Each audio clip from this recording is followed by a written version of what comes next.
This week on The Last Word, the intersection of gender and violence. When the journalist Mischa Merz took up boxing, she began a personal exploration of her own capacity for courage and aggression. Now she's written a book about that exploration. It's called Bruising, and in it she examines not only her own journey, but the broader issues of how we as a culture respond to the idea of women having the capacity to be violent in such a direct and unequivocal way. On reflection, I think that what drew me most to boxing was the way that aggression became a tool rather than an emotional liability. But it was an aspect of it that I found most difficult to integrate. I did a lot of sulking in those first few months. I remember that first punch almost as if it was the first kiss. It had a similarly awkward, intrusive quality to it. This big padded black sphere came lurching towards me and retreated almost as quickly, while Peter danced on his long athletic legs before me. Then it came again, as if from nowhere. To protect myself, I raised both hands and crossed them in front of my face, closed my eyes, turned my head, and did not move, just like a girl. Mischa, why did you take up boxing? Well, innocently enough, I just wanted to get fit because I'd been away on a Learn to Surf weekend. And I thought that could possibly be my answer to being a fit person, but I needed to build up some upper body strength, and so I went along to a boxercise class, and it was there that I met Peter, who's now my husband, and he'd done some boxing, and he started to show me how to throw a left jab and a hook, and things sort of went from there. I kept surfing, but I also developed a real passion for boxing. So at what point did you realise that what you wanted to do was go beyond just doing boxercise and using it as a form of exercise and actually get into a ring and trade blows with someone else? That was a fairly gradual realisation. Not long after I met Peter, he became coach at the Melbourne Uni Boxing Club. And that was when I started to engage with other people a bit more and spar in a very light and very controlled way. And I found that so absorbing that I enjoyed it straight away for that reason, because it was so absorbing. I didn't really anticipate taking it further, but it just edged further and further along. And then one day I was passing the back of the Underworld gym in Melbourne, and I saw a woman teaching another woman how to box as I looked through the glass back door.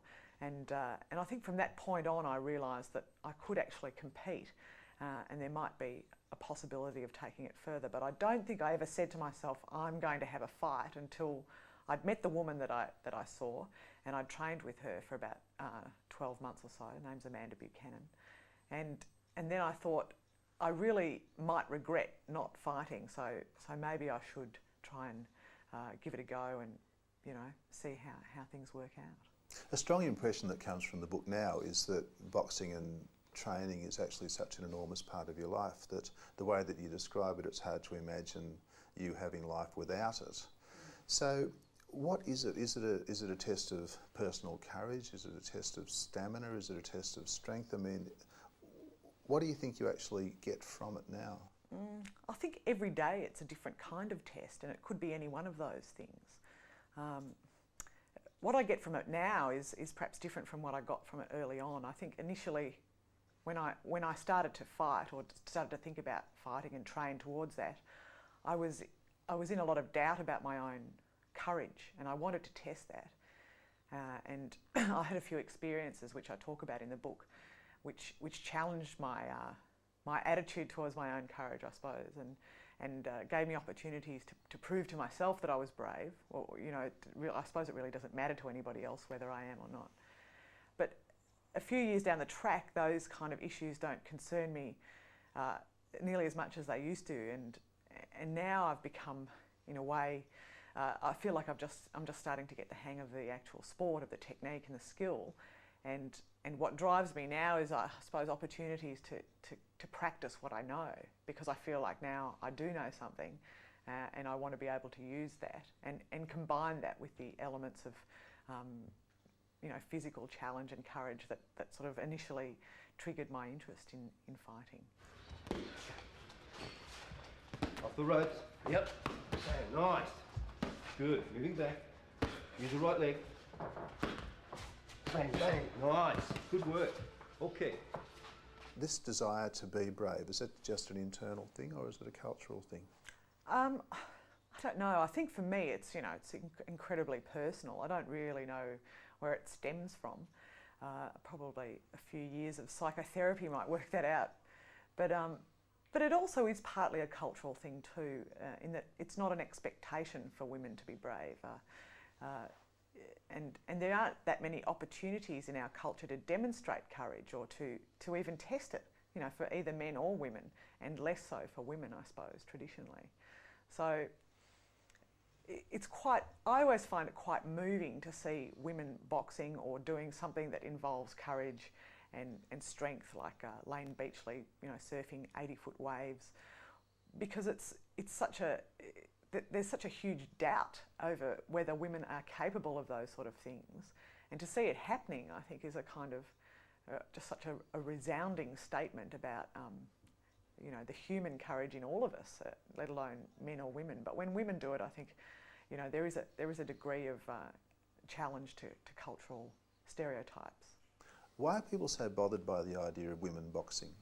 I think because men particularly are bothered because women aren't supposed to get hurt, and men are supposed to protect them from getting hurt, and to see them risking pain and injury is incredibly disturbing for a lot of men. And I think they have to think about, when men have that gut reaction, that objection to women fighting, they have to think about their own position a lot more seriously, or maybe just stop and think about their own position and where that comes from and why they don't like it, and where this instinct to protect comes from. I mean, it's a double-edged sword. It's good on the one hand, but on the other hand, it's very restrictive. It's like chivalry. It's good manners, but it's also patronising.